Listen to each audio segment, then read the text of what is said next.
But then in the midst of all of that, the phone rings and it's a client and it's a top key client of yours, and they're having an emergency that only you can solve.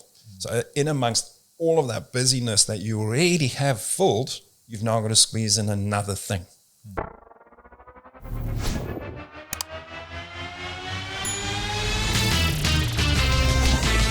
Welcome to the Action Playbook. I'm Jason Fox. And I'm Coach Robin. And we're helping leaders take action in life and business. Robin. Yeah. Another podcast recording, another Wednesday. Another Wicked Wednesday. That's it. Not Wings Wednesday, it's Wicked Wednesday. It's podcast day. Episode 17, Flux versus Flow. What the hell is a flux? Flux capacitor. That's what I think. That's what you mentioned. That's what I mentioned. Yeah. It's the only thing that comes to mind. Yeah, I don't know how that fits into business context, although I'm sure they can build an analogy around that. Okay, well, tell us more about flux. Well, the flux that I was talking about, this idea of flux versus flow, I first came across this when I attended a workshop, and it was a workshop around business strategy, and this topic of flux versus flow came up in the strategy conversation. And up until that point, I just thought, you go into flux, you go into flow. I was aware of these terms, but I thought those things just happen and you just deal with them when they happen. And in this workshop, he shared, the person leading the workshop shared how that can actually be controlled and it can be designed. So flow means that you're obviously flowing, you're going good. So flux means you're struggling, you can't quite get there. Yeah. So flux, flux is when everything goes wrong. We've all been there, and nothing you seem to do seems to get you out of that rut that you're in. Okay. Customers are unhappy, service delivery, having to go back and do remedial work or maintenance, fix things that somebody had done wrong, or go to leave the office and you got a flat tire. Backed into someone's car. Yeah, that happens. That happens to all of us, Jason. Does it? Okay. Touch wood. Touch wood is not happening to me anytime soon. Let it go. Let's get on. Moving along. So yeah. I mean, flux is that state in the business where everything goes wrong. The cash flow is bad. The clients are not paying their accounts on time. The team is demotivated. Morale is low.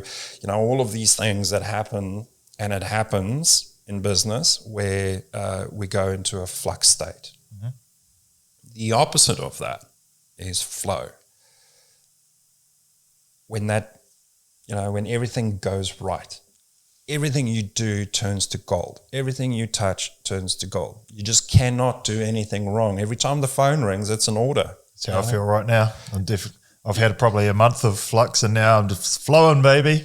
All right. Bring on July. And I'll explain that, because I've been, sitting in the office next door to you. I've been witness to what's been going on with you. And so, through this podcast, you'll understand why that's happening to you right now. Mm. And so let's just talk about flux and what causes flux.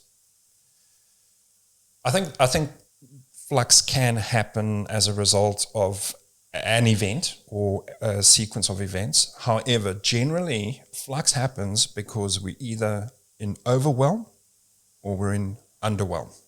Sure, that makes sense. We're either too busy or not busy enough. Now, when we are, the easy one is when we're too busy, right? And so our days are packed. We have back-to-back meetings. Things are just, absolutely crazy. You get home exhausted at the end of every day. Yep. But then in the midst of all of that, the phone rings and it's a client, and it's a top key client of yours, and they're having an emergency that only you can solve.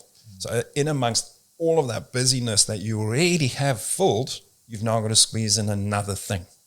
And then the phone rings again, and it's another thing, and you go into overwhelm. And so in that overwhelmed state, and it was really interesting observation for me in my own business that, when we got to that point, we made less money, same number of people.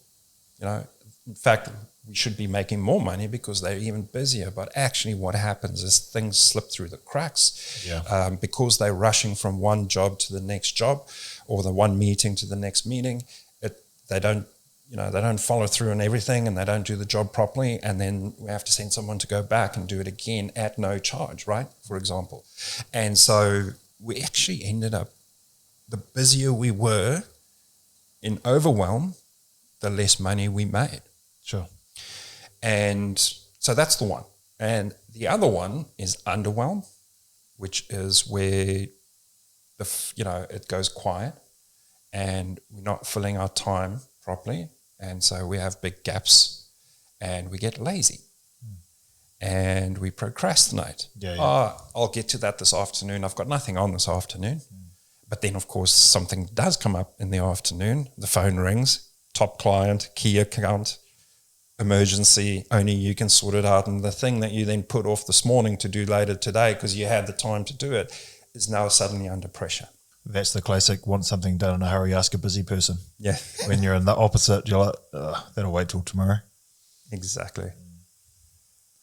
So yeah, for me, 100% of being flat out, reading documents, signing documents, getting facilities open, all sorts of stuff, still trying to manage some customers, running out of hours in the day. So I've been on Flux and I'm still busy and I'm still flat out. My wife's in the same boat as well. So we're both feeling it, but all the good things are starting to happen now. So I'm moving into flow.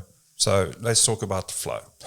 So flow is actually, while we think it's just happening, that's what I believed, you just go into a state of where everything just works. But what actually leads to that is when you are pushed beyond comfortable, but not in overwhelm.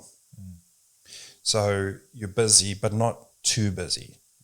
And what that does, what that causes is hyper focus. You know what it's like, you've got things that you need to get through. So you focus on what you need to do now, and then you move on to the next thing and you focus because there's no time to, take it easy, slow it down. You're moving, you're constantly moving, but in a hyper-focused state. And when you can do that across an entire organization or a whole team, that's when you see flow happening in the business. Yeah. Everyone is pushed to just beyond comfort, but below overwhelm. And they become hyper-focused. The productivity goes up, the results come up, and that's flow. Yeah. A big part of that is obviously when you start out in anything, a small problem feels like a huge problem. And years down in business, a $10,000 bottom problem might have felt like it was going to break you. But now in business, you've got a $20 million problem. And that $10,000 problem, you probably deal with multiple of those on the day because that's the new norm. So basically, you've smashed through a ceiling and you've got yourself to a position where what was making you agitated and stressed out and all the rest of it is just a way of life now because you've grown as a person, correct? Yeah. And then it gets you into that flow state because you're like, oh, easy, done that. Yeah. On to the next thing. It is much easier to deal with those situations when you've seen it before, you've dealt with it before. And as you quite rightly say, those become minor issues, minor emergencies. Clients love it because it gives them confidence. It's like, well, he's just smashed that. Yeah. That was easy for him. So there's importance to getting uncomfortable to grow. Yeah, which is interestingly the next topic for our podcast, for our next podcast. Which I hadn't even asked you what that is. Okay, I won't go into that too far. Let's not dive too deep in that. All right, so listen to the episode 18 to learn about that. But yeah, there we go. So flux versus flow. It's not a state that you just happen to come across in your business. It can actually be controlled. And so in my business, once we cottoned onto this idea, when we got together as a management team, we actually discussed, how we can keep our teams in that state. How can we keep pushing them, whether it be training or whatever it might be that keeps pushing them and keeps that momentum going. Yeah. And business is so much easier. Managing teams is so much easier when everyone's in flow, right? When that flux state hits, that's when the problems come up. That's when, people take off sick. They're demotivated. And you got to work so much harder to bring that back up again. Yeah. And nothing worse than a whole sales team of people that haven't sold something for 3 months just sitting there going, oh, the world's coming to an end. Yeah. Versus, mate, I just sold 10 houses this week. Yeah. Wow, that guy's on a high. Yeah. Yeah. And I mean, we got it to the point where the team were really working well together. They were supporting each other. Because everybody was winning. Everybody was winning. And if somebody wasn't quite winning as much as what I'm winning at the moment, I'll share the love, and managing a team that operates in that way is just so much easier. Productivity, so much better. So, we all have to agree that operating a business in flow is so much better all round than it is in flux. And now that you know that flow can actually be controlled and it can be done by design and can be done intentionally, let's go for the flow. Let's choose flow. So what's some tools? So I'm sitting there in my business right now. The world's against me. I've got a flat tire. My missus didn't make my lunch this morning. I've got to work. I'm pissed off. I'm hungry. How do I get into flow? Just get focused. get into your diary. Make sure that you don't leave big gaps in your diary. Fill your time productively. Yeah. And then whatever it is that you're doing, even if it's just watching a YouTube clip from Tony Robbins, Nothing but everything. Plug. There we go. Just stay in that focus zone. I would argue there's more to that. So how often are you in a flux state and you're like, screw this, and you finish early and you go and see your mates and you have a few beers and you wake up the next morning and you're half hungover and you grab a V or something on the way to work and you have a smoke before you go in there and you sit there and your body's dehydrated, it's malnourished, you haven't done exercise in a week and you're like, screw this, and you're agitated. Like, you live inside your body, feed your body well. Like if you're anxious, if you've got anxiety, if the world's against you, get up early, go for a walk, eat some fruit, do some press-ups, do those little things as well, because your mind is fed from your body. So what you feed your body, it's going to help your mind. It's going to help you in your business as well. It's going to help you get to that flow state, because it's very hard to get there if you're just not feeding it correctly. Yeah, if you're in a business where you have leaders, team leaders, or if it's a smaller business, the business owner is the leader. If we're speaking to the leaders right now, be aware of it, look for it, identify it, acknowledge it, and then respond to it. So if you identify a flux, work on how you can get your flux into flow. If you're working by yourself, as you do, you become your own leader, and then that job falls on you to fix you. Time to start talking to the mirror. Absolutely. Yeah, but also look for it in your business, right? So you might be in a bit of a flow state, but 2 or 3 of your staff might be in a flux, and that's probably like a cancer that will rot out the other people as they start slowing up processes. So if you can see that early in people, get them aside, see if you can help them. Yeah. What are they struggling with?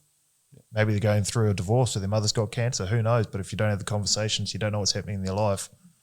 That could really affect other parts of your business. You're 100% right. Negativity spreads so much faster than positivity. It's my experience in the business. Negativity is like, boom, bushfire. Yeah. Whereas the positivity is, it's you got to really massage and work on that to get that flowing in the business. That example that you used about having some of the team in flow and some in flux, well, the flow people are probably going to move more to flux than the flux people raising themselves into a flow, because there's nothing worse than sitting there thinking that, you carrying the team, you're out there doing all the work. Why should you be doing all the work when these guys are just sitting around doing nothing? Yeah. Or a flippant comment or something gets, little things turn into massive things real quick. Yep. And everyone's seen it, whether it be in business, family, friends, just relationships. You're dealing with people. Yeah. So build them up. look for it if you're in management or in a leadership role. Now that you understand that, look for it. When you see it, deal with it, and take some time. Think about what things you can do to promote flow in the business, and check in with the team. Always look for are they in underwhelm, overwhelm, or are they just in flow? Yeah. Almost give them that sort of a rating. Oh, I see Johnny's in flow today, but Steve's sitting there doing nothing, and Susan is overwhelmed. Deal with those. It's the attentive leader that can make all the difference. And as I said, flow can be done intentionally. It can be achieved intentionally. It's a beautiful thing. It's a beautiful thing. I think that sums it up. Is there anything else? No, that's it. Choose flow. We've got flux, we've got flow, and now that you know which one are you going to choose, and the way to go is flow, baby. The way to go is flow. All right. Get out there and take some flow. That's it. Action. Action.